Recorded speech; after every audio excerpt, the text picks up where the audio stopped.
माँ की नाफरमानी ने भिखारी बना दिया, सच्चा वाक़िया। माँ की नाफरमानी ने भिखारी बना दिया।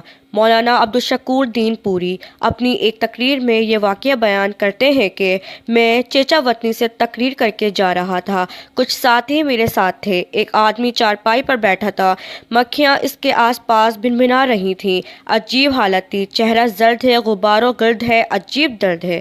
न इसका कोई हमदर्द है, परेशान हैरान गिरदान है। ना चारपाई है ना भलाई है। मुझे समझ न आया कि ये कौन है। मैं करीब आया तो कहने लगा, ओ मौलाना, इधर तशरीफ़ लाएं। पहले दांत, हड्डियों का ढांचा, कमज़ोर सांचा, क़ाबिल गौर।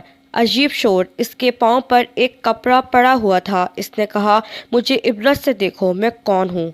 मैं एक शेर था। ये मेरा मकान था, दुकान मेरी थी। अब भीख मांगता हूँ। मुझे कोई भीख भी नहीं देता, बल्कि मेरे